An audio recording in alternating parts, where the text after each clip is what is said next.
puisqu'on parle de pour ou contre le test de paternité, et on l'a annoncé au début de l'émission, ce sujet c'est suite à ce qui a fait tollé sur la toile et sur les médias, et dans les médias où on parlait d'un ancien joueur qui demandait le divorce parce qu'il n'était pas le père des enfants qu'il élevait depuis une dizaine d'années.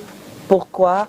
À cause d'un test de paternité qui prouvait qu'il n'était pas le père de ses enfants qu'il croyait père. Et à cela s'ajoutent aussi des familles qui vivent la même situation. Peut-être elles ne sont peut-être pas célèbres, mais on sait au moins une chose, que beaucoup en souffrent entre ceux qui sont allés faire des tests de paternité pour un visa et il s'avère qu'ils ne sont pas les papas de ces enfants, soit parmi les enfants, et ça a brisé beaucoup de couples. C'est pour cette raison que nous nous sommes intéressés aujourd'hui à ce sujet qui est pour ou contre le test de paternité. C'est la question qu'on pose à chacun de vous ce matin. Vous pouvez nous écrire au numéro de téléphone qui s'affiche au bas de l'écran, par WhatsApp ou appeler, vous donner votre avis, et on va, ça va rendre cette émission interactive. Voilà pourquoi aussi, à partir de 11h, l'émission devient interactive. Catherine Etondé, qui est assistante sociale de la société civile, qui vit certainement ces choses au quotidien, nous donnera ici, va éclairer peut-être notre lanterne et donnera son avis en tant que femme, et peut-être sur la question, à savoir d'être pour ou contre le test, et nous dira pourquoi pourquoi ce serait pour, pourquoi ce serait non. Bonjour Cathy, et merci encore d'accepter l'invitation et de demeurer fidèle à cette émission de rendez-vous. Merci, je ne peux pas refuser l'invitation de ma star. En plus, je suis chez moi à Estive. Voilà. Et je ne suis plus invitée. Voilà. Je viens chez moi. Voilà, c'est ça. On invite les autres. Voilà. Je viens parce que je dois venir. Très bien dit. Très bien dit. Très bien dit. I like it. J'ai les clés de la maison. I like it. Mais il faut toujours appeler avant de venir. Hein. Ça, on ne sait jamais. Ça dit, rendez-vous. Vous blaguez avec tout. Voilà. Tu peux aller visiter tu peux aller visiter ton gars sans appeler. Tu peux arriver que ton gars, tu vas trouver une autre femme là. Tu sais quoi? Avant même d'arriver chez lui, non, j'appelle au moins 10 fois. Même Pardon. quand je suis déjà devant. Hello, Hello, I'm in front of your door. Hey, hello. je suis en train d'arriver. Je suis à tel niveau.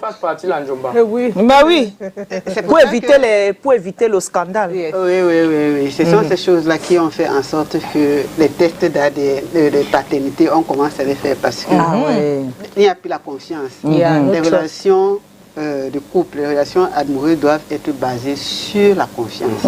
Maintenant, comme les gens ont peur d'attraper l'AVC, avant d'arriver chez toi, chez ton ami, tu vas appeler 10 fois parce que tu veux te rassurer que tu ne vas pas trouver quelque chose pour ne pas attraper. You just want to be on the safe side.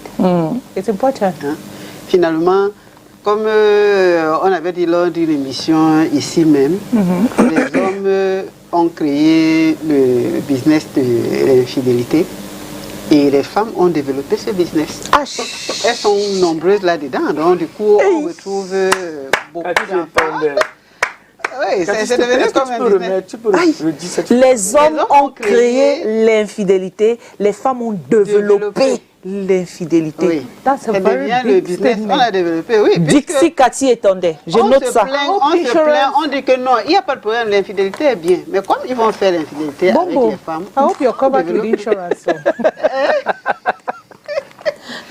Maintenant, les tests de paternité confirment que les femmes ont bien développé ça. Elles ont compris que...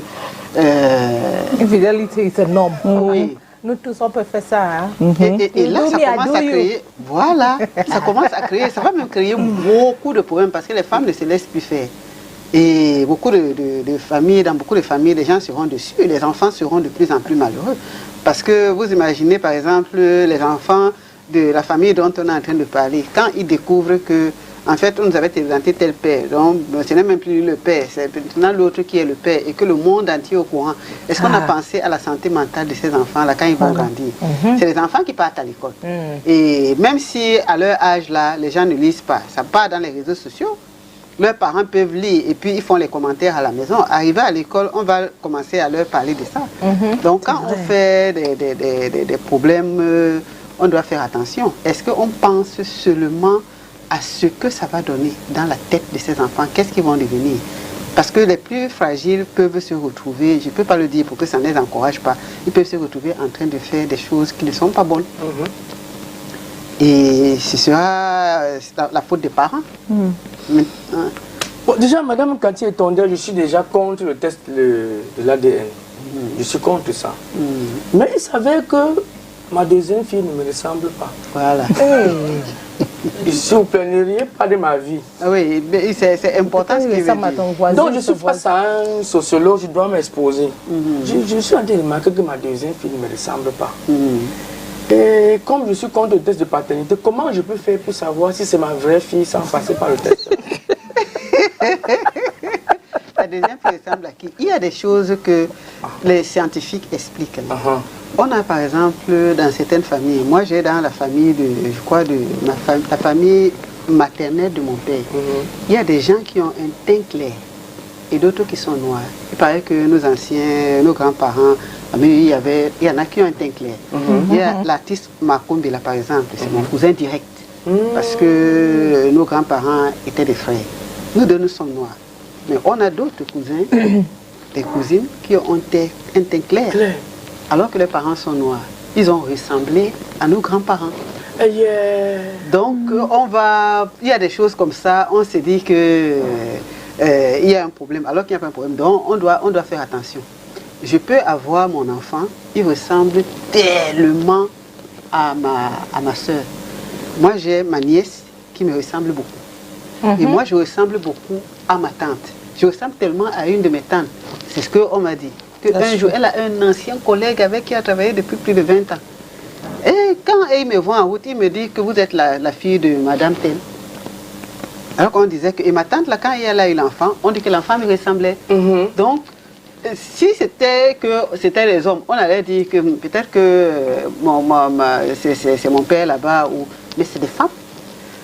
Donc, il y a une fois, en 1988, je revenais de France avec ma petite soeur. On était dans l'avion. Et on avait une dame qui était une femme blanche, qui était assise devant nous avec ses enfants. Ses enfants avaient presque mon teint. Ah bon? Wow. Oui, ils avaient presque mon teint. Ils étaient légèrement plus clairs. Une femme blanche. Oui. Il y a eu ce souci, vous avez vu sur la toile, ce couple en Angleterre. Je crois que c'est un couple nigérian qui ont fait, ils ont fait un enfant blanc. On pouvait dire, le monsieur pouvait dire que sa femme l'a trompé. Il y a eu aussi un autre problème de cette femme blanche qui est avec un homme blanc qui fait un enfant noir. Et on se pose la question parce que ça vient d'où? Et le monsieur la quitte parce qu'il estime que sa femme l'a trompé. Il dit c'est pas lui le père. Maintenant, le couple nigérian qui a fait l'enfant, pratiquement blanc. Il a fallu beaucoup pour qu'on dise qu'on a fait beaucoup de tests pour qu'il s'assure, pour convaincre le monsieur que c'est lui le père de ses enfants. Mais on est allé fouiller dans la génétique, dans sa famille, les ancêtres, etc. Et on s'est rendu compte qu'il y avait des blancs dans leur famille. Mais moi, je ne sais pas comment, par quelle alchimie ça fait pour se reproduire. Encore, bon, ça c'est différent du cas de fille que nous avons. Oui. C'était pour lui dire que parfois on peut penser que l'enfant ne me ressemble pas, il ressemble donc à qui?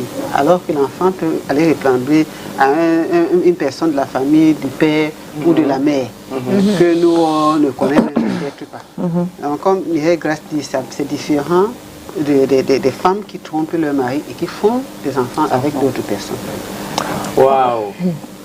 Bombo, now we're talking about misattributed paternity. We're in Cameroon, and Cameroon have different cultures and traditions as well. Now, I want to find out from you when we talk of misattributed paternity.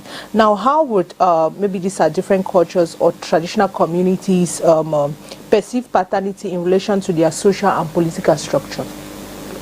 Alors, la dernière partie était tellement soutenue que je ne peux pas dire. How will our traditional community comment est-ce que notre communauté traditionnelle au Cameroun perçoit la paternité? Je pense que notre société traditionnelle est du même avis que Calvin. Voilà. Je pense à ça parce que ce que moi j'ai appris dans les familles, c'est qu'il y avait des hommes qui ne pouvaient pas faire d'enfants, alors que leurs femmes faisaient des enfants. Qu'est-ce que ces hommes-là faisaient? Ils permettaient qu'une personne de la famille fasse les enfants avec leurs épouses, ni vu ni connu. Donc il y avait ces pratiques-là. Ils étaient les seuls à connaître le secret. Dans la société traditionnelle, il sera difficile d'accepter les tests ADN. Encore qu'on dit qu'un enfant naît quelque part, il est l'enfant de cet endroit. Directement. Oui, donc on ne pose pas de questions. Ce sera très difficile de commencer à leur dire qu'il faut aller faire le test de paternité alors qu'on sait déjà que c'est l'enfant de tel. Dans les villages, par exemple, dans certains villages, ce qui arrive, c'est que les enfants n'ont pas d'acte de naissance. Et quand l'enfant naît, il grandit. C'est quand ils arrivent ici à Douala, c'est des choses, quand on a vu à Douala, on demande l'acte de naissance. Quelqu'un est étonné que l'acte de naissance, ça veut dire quoi? Non, chez nous, quand tu nais, tout le monde sait que c'est l'enfant de Calvino. On cherche encore quoi? Ou bien un acte de naissance pour ses enfants. Oui, on cherche encore quoi? On sait que c'est l'enfant de Calvino, on n'a pas besoin de lui donner l'acte de naissance. Maintenant, si tout le monde sait déjà que c'est l'enfant de Calvino, on commence encore à leur dire que voilà, il faut aller chercher le test de paternité. Ils ne vont pas. Dans la société traditionnelle, ça ne marche pas beaucoup parce qu'on sait que ça met à nu un certain nombre de pratiques qui ne sont pas correctes. Or, la société traditionnelle veut couvrir beaucoup de choses. Donc, ce sera un peu compliqué à leur niveau. Now, another question I want to ask is, now what should be the attitude of a man?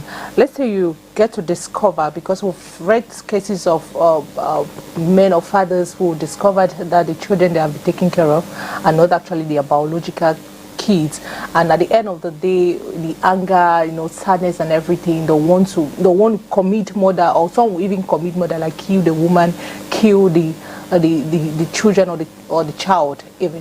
Now, what should be your attitude, this man or these men attitude when they discovered that they are not the biological kids, or biological father rather, of their kid? And before that, like, how do they know? Yes, that's my question. Oui, ça c'est une bonne question. Vous avez déjà vu une femme à qui un homme amène un enfant de l'extérieur? Qu'est-ce que la femme ressent? Les hommes ne savent pas souvent, ils négligent ce que la femme peut ressentir. Même notre environnement social, on dit que il a amené un enfant, prends-le comme un enfant, c'est très facile à dire. Quand c'est le contraire, c'est exactement ce que l'homme ressent. Il découvre que c'est des enfants qu'il a entretenus, qu'il aime bien et tout ça ne sont pas ses enfants. Justement, ça peut créer des problèmes graves, ça peut même conduire à des crimes. Parce que quand on est trompé, et encore plus s'il y a un être humain qui sort le fruit de la tromperie. Il y a tellement d'émotions qui se mélangent que si quelqu'un ne se maîtrise pas, il peut faire du mal. Parce qu'on se sent humilié, on se sent inutile, on se sent dévalorisé, on est vulnérable, il y a trop d'émotions qui se mélangent. Et c'est ce mélange d'émotions-là qu'on ne maîtrise pas qui finit par créer des problèmes graves. Donc c'est extrêmement difficile pour un homme. Déjà, les hommes, ils pensent qu'ils sont les plus beaux, les plus forts, les plus intelligents, les plus... Donc c'est eux qui ont le droit de faire ce que la femme fait. Donc si la femme fait la même chose, il peut la tuer. S'il ne se suicide pas lui-même, ou alors s'il ne tue pas les enfants. C'est tout ça là. Si la société ne fait rien, on va avoir encore beaucoup de crimes passionnels. Parce qu'on va voir que quelqu'un dit que, ok, nous tous on paie. Je fais n'importe quoi, après, le reste, je m'en fous. Les femmes, parfois, qu'est-ce qu'elles font? Quand un enfant vient de l'extérieur, on va finir par dire que, ok, reste là, ou bien elle est à l'extérieur. Les hommes, chez les hommes, c'est compliqué. Hein? C'est extrêmement compliqué. Si ce n'est pas une entente, dans le cadre d'une entente dans le couple, c'est très, très, très, très compliqué. Cathy, tout à l'heure, par exemple, il y a un gars qui disait que ces histoires de ADN là même, c'est les choses même qui sont venues que là-bas chez les Blancs. Du coup, ça m'a rappelé quelque chose. Imagine que, supposons, c'est un exemple, j'ai un enfant, c'est véritablement mon enfant. Mais les problèmes surgissent maintenant, je dis que bon, je fais le test d'ADN. On fait le test d'ADN. Pour me rassurer. Pour me rassurer. Ça sort que ce n'est pas mon enfant. Peut-être que, je ne sais pas, après, plus tard, on dit que peut-être ma femme buvait trop, bien moi je buvais trop, ça a brouillé les pistes. Est-ce que ces tests d'ADN sont même parfois très fiables? Est-ce qu'il n'y a pas des choses qui peuvent même mentir, qui peuvent faire c'est que ça se fausse? Bon, tu es enceinte que c'est vraiment ton enfant, mais on voit que ce n'est pas ton enfant. Bon, là, c'est pas mon domaine, parce que là, c'est un domaine scientifique. Comme c'est scientifique, je ne peux pas dire si c'est vraiment fiable ou pas. Mais ce que je voudrais dire, c'est que normalement, aucune femme ne devrait avoir peur du test d'ADN. Moi, si on me demande de faire le test d'ADN, même si je viens de me réveiller, même si je ne bois pas l'alcool, mais même si j'ai bu l'alcool et que j'ai fumé, j'y vais directement. Donc, la fierté de la femme, ça devrait même être que le mari dit, allons faire le test d'ADN, on est déjà au niveau, à l'endroit où on fait. Mais pas les femmes fidèles. Oui, c'est pour ça que je dis qu'aucune femme ne devrait avoir peur de ça. On ne devrait pas avoir peur de ça parce que on doit être des femmes fidèles. Quand la femme commence à hésiter, non, pourquoi, ça donne l'impression que ça ne va pas. Donc vous faites le test d'ADN, vous savez que c'est l'enfant de votre mari. Vous n'avez pas peur de ça. No, but sometimes even you feel, do you know what it means for your husband to get up one morning and say, I want to do DNA test for my kids? C'est quand le doute veut déjà commencer. Commence dans le couple. Il y a des gens qui peuvent demander, il y a trop d'hommes bandits. Aujourd'hui, les hommes, vous allez m'excuser, il a demandé à Mireille Grasse si elle est un proche de Francis Ngannou, elle a dit oui. Donc, si Francis Ngannou nous écoute, il faut que il soit à côté parce que moi, je peux dire ce que je pense. Donc, celui qui se fâche, il doit savoir que nous, on connaît Francis Ngannou. Donc, si on veut nous allonger les coups de poing après... Je suis là. Je suis là. Ah bon? Oui, je suis là. D'accord. Parle. Donc, il y a des hommes qui sont trop bandits. Ce n'est pas seulement les enfants, mais même les grands. Quelqu'un vit avec une fille, dès qu'elle est enceinte, il dit ce n'est pas mon enfant. Oui, après, ils commencent, sur la base de quoi ils le disent? Non.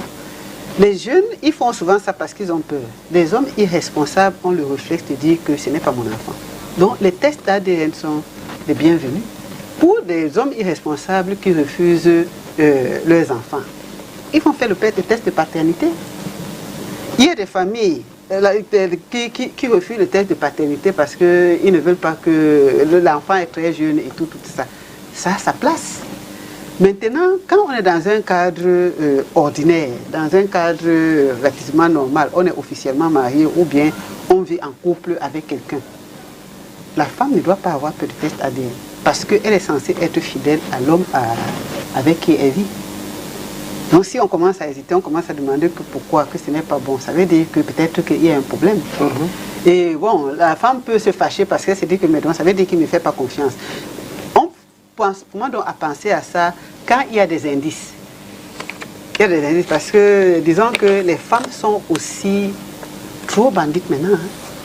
La femme est officiellement mariée, mais elle fait finalement, c'est tout le monde qui est bandit. Dans son environnement. Oui, c'est tout le monde qui est entré là-dedans. J'ai dit que les femmes ont développé les fidélités. Elles ont vu que c'est un bon business. Elles ont développé le business. Donc, quelqu'un est marié, elle fait les coups plus qu'une femme qui n'est pas mariée. Les femmes mariées parlent de 400 coups. Les femmes mariées, officiellement, elles parlent de 400 coups. Donc, le mari, quand il commence à soupçonner, autant nous, on s'assoit, on regarde.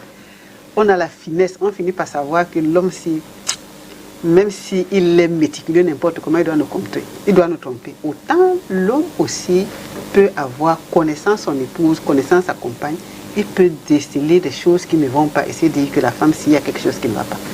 Et dès qu'il y a le doute dans la tête de l'homme, et quand il y a les enfants, il se dit, elle a commencé à quel moment? Donc pour être sûr, peut-être même que les deux enfants qui sont là, ce ne sont pas les miens. faut être sûr, faisons quand même le test de paternité, parce que je risque d'être en train d'élever les enfants d'autres qui vont partir chez leur père après. Les femmes, bon, nous on n'a pas de doute, parce que c'est nous qui portons les enfants. Donc les hommes, ils finissent par avoir, quand ils ont le doute, ils veulent avoir le cœur net quand les enfants sont là, savoir si ce sont vraiment les enfants, parce qu'on ne peut pas savoir à quel moment. Mais quand ils partent chez leur père, comment? Si on prend par exemple le cas du Goliador, Jérémy Djitap par exemple, c'est parce que les jumeaux, il les élevait bien, grandissait bien.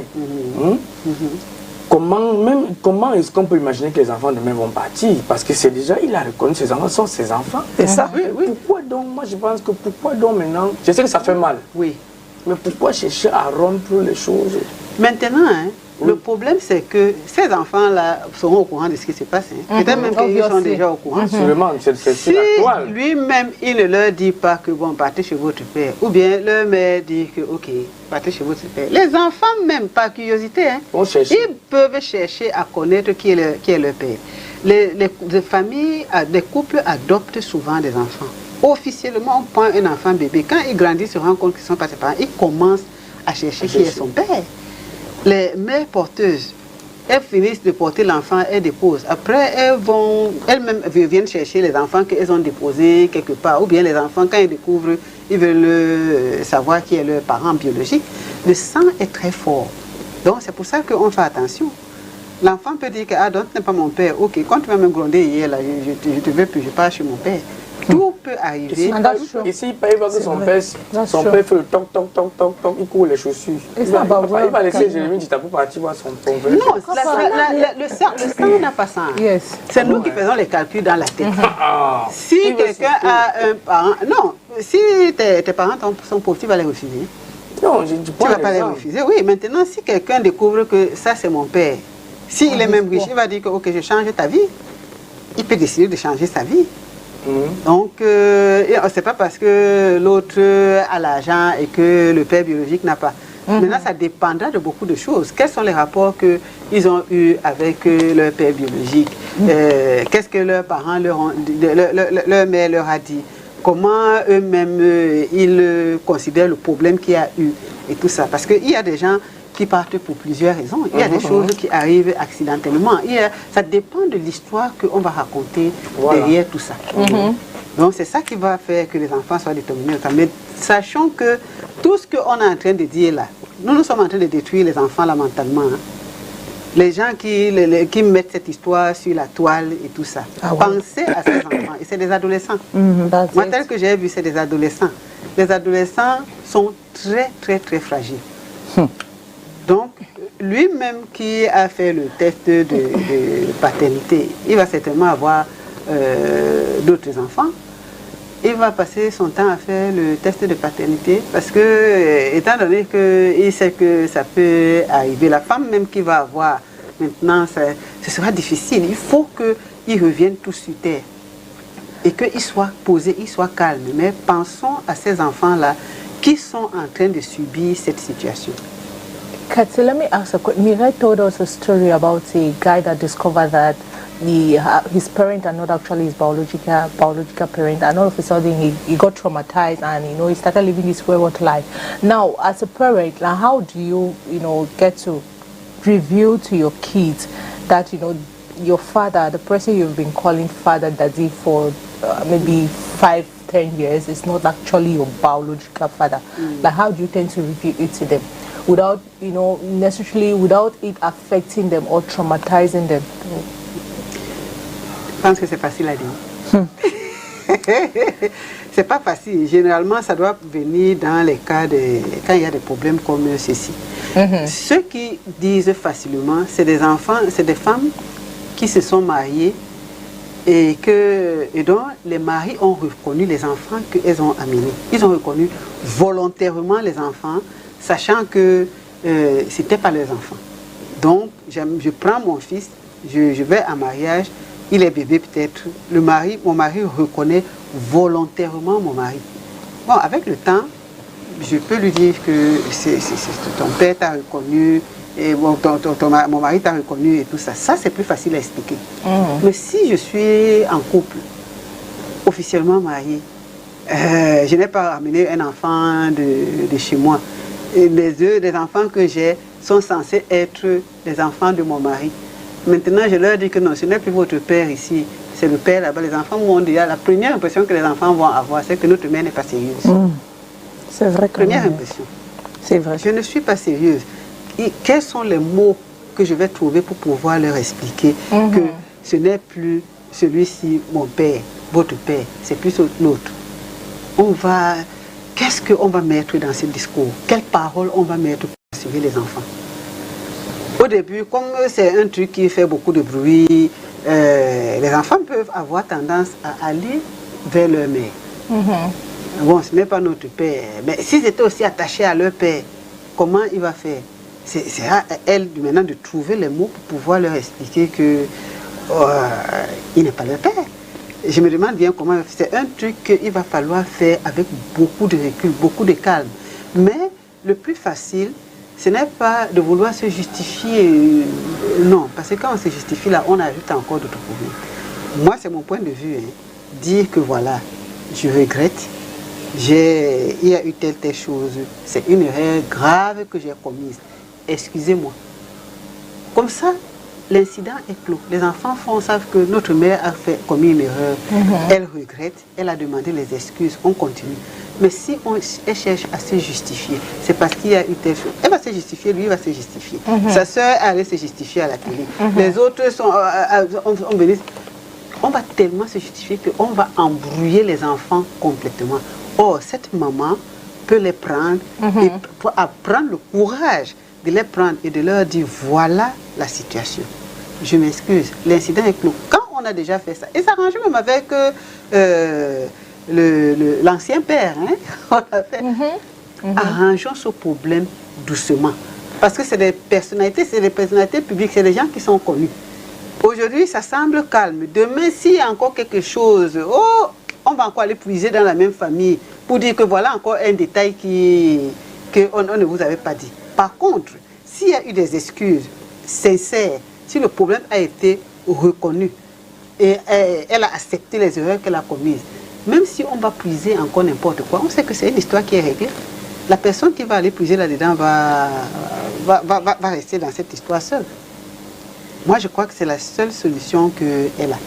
Bon, l'autre problème, c'est que la maman est quand même relativement calme. Je ne l'ai pas vue aller se justifier aussi dans les réseaux sociaux. Et maintenant, qui vous a dit? Parce que vous croyez qu'elle n'a pas donné son point de vue. Oui, mais est-ce que ça a été officiel comme ça de donner son point de vue? Parce que jusque-là, je n'ai pas encore vu. Mais il serait plus sage qu'elle n'expose pas davantage la famille. Moi, je vois sur le plan mental. Dire à un enfant que tel papa que tu as connu n'est pas le tien. Ça peut le conduire même à la folie. Ouais. Donc, c'est une histoire sur laquelle il faut faire très attention. Ça, mes gars, je disais ici. On continue. On va poser la question à l'homme dans la rue, à savoir qui peut, s'ils sont pour ou contre le test de paternité. Et on aura des éléments de réponse. C'est tiré, le Vox Pop est tiré de... c'est M. Thierry Onde et Dieudonné Niassa qui ont fait cela. À toutes.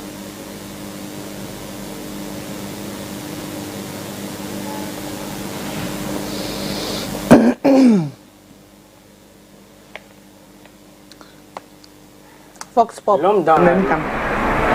Bon, parce que vraiment, je ne trouve pas que ce soit normal d'être dans une maison avec des enfants qui ne sont pas les siens, ou de prendre en charge les enfants qui ne t'appartiennent pas, d'être avec une femme que tu te dis que bon, c'est ta femme, vous êtes peut-être juré fidélité, ou pour ceux qui ne sont pas mariés, qui vivent avec les femmes qui ont confiance en elles, elles partent peut-être prendre des enfants à l'extérieur pour venir les déposer et que ça devienne leur responsabilité. Pour moi, c'est pas normal. Donc là, moi, je suis pour qu'on fasse le test d'ADN, mais contre aussi parce que si on commence à faire le test d'ADN dans tout le pays, il y aura beaucoup de problèmes, hein. Ça va même créer des déséquilibres, il y aura les crimes passionnels dans pratiquement beaucoup de maisons.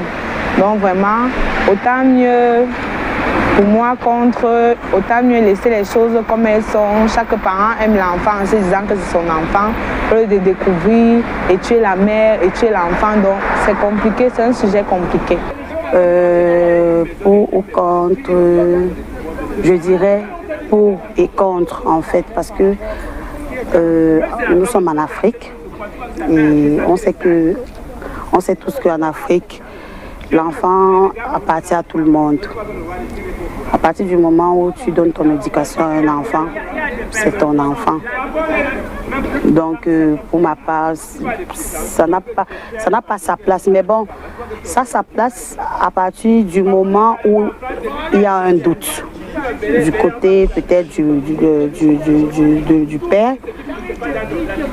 Là oui, mais je ne vois pas trop la place du test de paternité.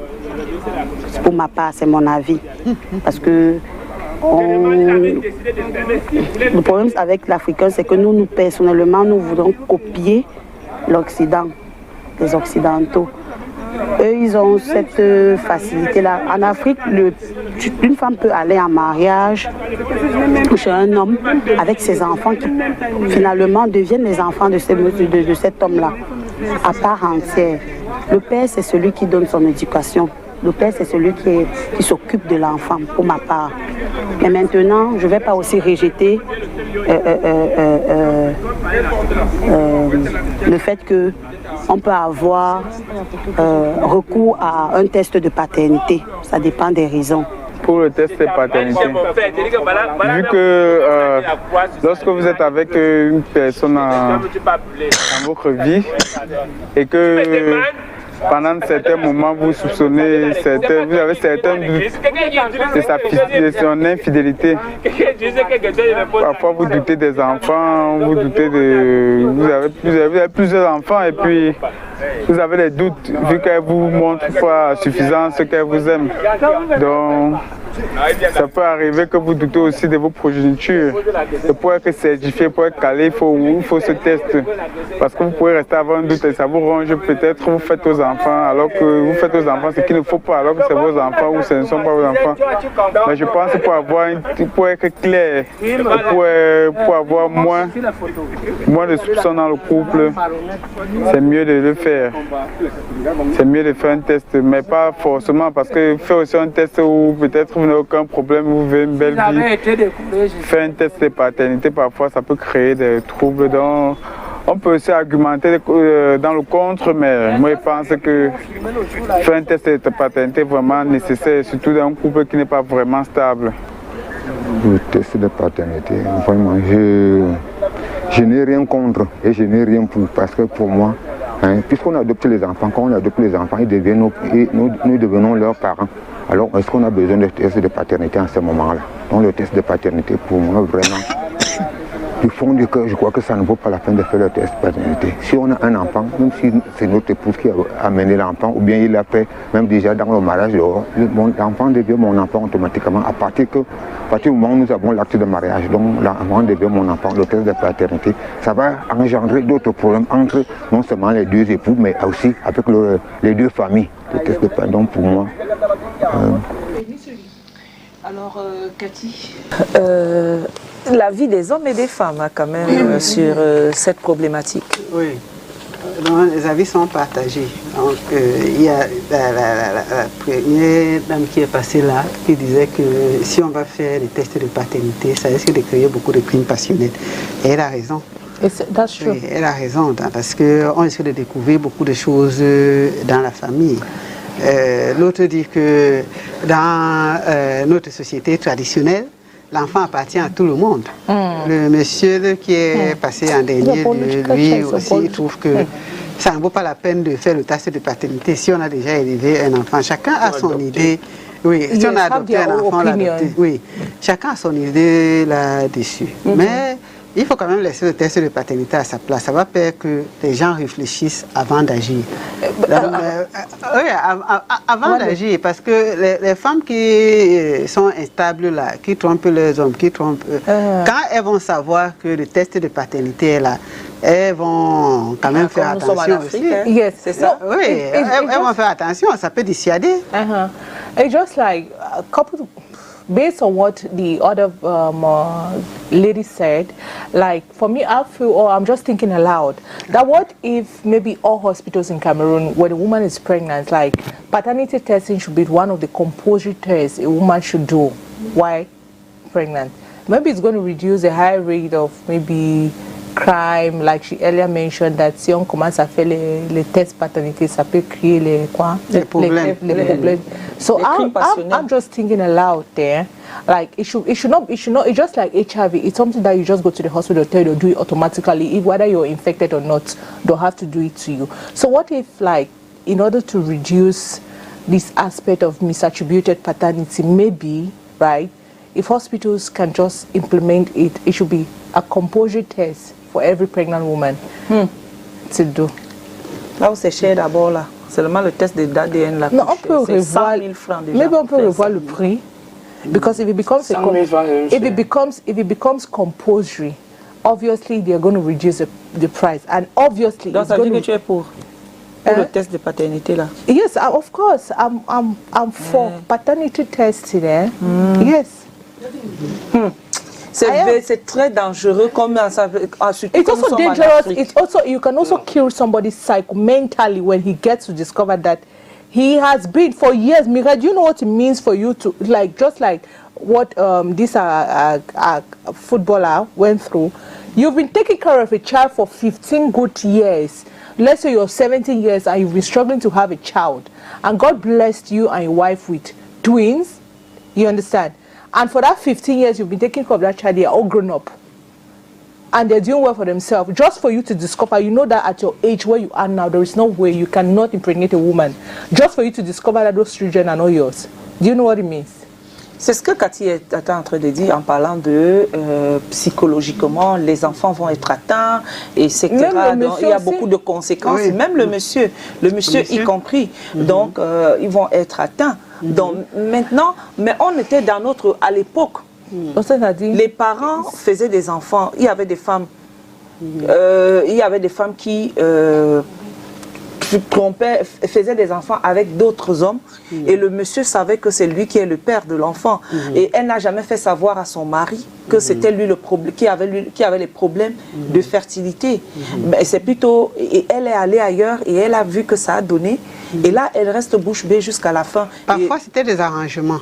Oui. Parfois il y a aussi eu des arrangements dans la famille. On se rend compte que tel ne peut pas avoir d'enfant. Moi c'est des histoires vraies qu'on m'a racontées, qu'avant il n'y avait pas ce problème de stérilité parce que ça s'arrangeait dans un cercle fermé. Tu ne peux pas avoir d'enfant, ok, ton frère peut en faire les enfants avec la femme de ton frère. Ni vu ni connu, personne n'en parle. Mais la société, il faut reconnaître que notre société est aussi en train d'évoluer. Nous vivons dans une société moderne. Plus on va faire appel à la modernité, plus on va laisser nos traditions. Parce que tout ce qu'on demande là, on copie. Il y a des choses qui partent de chez les Blancs. On veut que le Cameroun soit un pays moderne, un pays ci, un pays ça. Ça vient avec tout ça. Voici, je connais une maman, c'est quelqu'un qui écrit, je connais une maman qui a fait ça. Bon, c'était de commun accord avec son mari. Voilà. La femme calculait sa période féconde et bim, allait juste prendre la semence et n'informait pas ce dernier de sa grossesse, ni naissance. Et ça restait le secret du couple. Voilà. Et en droit, l'enfant a pour père le mari de sa mère. Ça, c'est l'autre qui nous écrit. Quand c'est comme ça, quand la mère tombe enceinte, elle tombe enceinte. Quand elle vient à la maison, le secret, c'est que son mari doit dormir, puis il doit le dos à son mari pour que l'enfant ressemble au mari. Parce qu'il ne faut pas que, comme là, il y a même une petite ressemblance au bandit qui est dehors là. C'est le secret que je vous donne. Je suis un notable. Je ne suis pas d'accord avec toi. Même Mireille. Because if you're saying that you are not for paternity testing, it's like we're encouraging women to, have extra how do they call it? Extramarital affairs. Extra-conjugal, oui, oui, oui. Non, ce n'est pas ça. Moi, je suis je crois que Cathy... Vous n'êtes pas en train de comprendre ce que Mireille Grasse a dit peut-être. Okay. On dit que dans les sociétés traditionnelles avant, on ne voulait pas entendre des problèmes de stérilité. C'est ça. C'était des arrangements qu'on faisait dans un cercle fermé. Tel homme ne peut pas faire d'enfants. S'il a son frère ou son cousin ou son ami qui fait des enfants, ok, il n'y a pas de problème. Celui-là fait des enfants avec sa femme. Après, c'est ni vu ni connu. Le secret est gardé. Donc, on sait que la femme est officiellement mariée à tel et ils ont des enfants. Personne ne va savoir que les enfants là viennent de... Si c'est les enfants de son frère, s'il ressemble à une personne de la famille, c'est des secrets qui sont restés dans la famille. Aujourd'hui, la société a géré ces problèmes-là autrement. Il y a des mères porteuses. Donc, la femme ne peut pas faire des enfants. Ok, on va prendre une femme. Ou l'homme ne peut pas. L'homme ne peut pas faire. On va prendre des semences. On va... bon, c'est des situations scientifiques. On résout ce problème autrement. Ce qui est différent d'une femme infidèle qui est officiellement mariée et qui va faire des enfants avec quelqu'un d'autre. Voilà. Ça, c'est totalement différent. Voilà. Donc, maintenant, ce que la dame disait tout à l'heure, c'est que si on va faire les tests de paternité dans les familles, ça risque de créer beaucoup de problèmes. Les familles qui se sont arrangées, elles n'auront pas de problème, hein. À moins que quelqu'un, le mari, veuille peut-être faire les problèmes, elle a dit que allons faire le test. Mais ce sera lui le problème. Je ne veux pas dire que c'est une bonne pratique, hein, mais je veux dire que c'est des choses qui se sont faites. Il y a eu des arrangements dans la famille. Et comme la personne a dit dans le message, une autre femme, elle va voir que son mari ne fait pas d'enfants, elle va discrètement faire des enfants sans dire à parler à son mari. Ça, c'est un autre risque que les femmes prennent. Parce qu'elle a fait discrètement pour que les gens ne sachent pas que son mari ne les deux ne sont même pas au courant. Voilà, ils ne sont pas au courant. Et celui qui va mettre, et le père. Les deux ne sont pas au courant. Oui. Et son époux. On peut faire comme ça. Bon, maintenant, si on va aussi faire le test, le mari va... Ça tombe aussi sur les maladies. Quand l'enfant va tomber, l'enfant est malade, on dit vous n'avez pas le même test sanguin, le test sanguin, etc. Ça joue, il y a beaucoup de conséquences qu'on relève après ceci. Mais peut-être ce serait mieux de faire ça d'un commun accord. On termine avec ce message. Je suis contre le test de paternité. Ceci, c'est Sylvie qui nous écrit depuis Bafoussam. La conscience de la femme qui fait l'infidélité pour faire un enfant va la juger avec nos mentalités d'aujourd'hui. Beaucoup de risques lorsqu'on découvre meurtre, violence, etc. Voilà, Cathy, on arrive au terme de cette émission. C'est quand même très très difficile de pouvoir dire qu'on va être pour le test. Il y a peut-être ses avantages et ses inconvénients pour cela, donc, et surtout sur le plan scientifique aussi. Oui. Moi, ce que je dirais, c'est que l'infidélité, c'est la meilleure chose qui puisse... La fidélité, c'est la meilleure chose qui puisse arriver à deux personnes qui vivent ensemble. Parce que c'est très facile d'être infidèle, mais c'est extrêmement difficile de supporter les conséquences de l'infidélité. Merci beaucoup. Facile d'être infidèle, extrêmement difficile de supporter les conséquences de l'infidélité. C'est avec ces mots que nous nous séparons, chers téléspectateurs. J'espère que vous avez apprécié et vos suggestions, vous allez continuer. On aura ça sur YouTube. Vous pouvez aller sur Spectrum Télévision, voilà, STV Spectrum, pour avoir le replay de cette émission. Cathy, tonton Calvino, demain c'est mardi. Oui, donc on se retrouve, non? Jérémy, je t'avais pardonné. Et il laisse comme ça, il supporte. N'est-ce pas? Oui. Ok. Supportons-nous vivants. C'est de ça il s'agit. Faisons vivants. Faisons aussi vivants, mais supportons les conséquences. Multiplions-nous. Assumons les conséquences. Dieu vous bénisse. On se dit à demain. Ciao. 10h.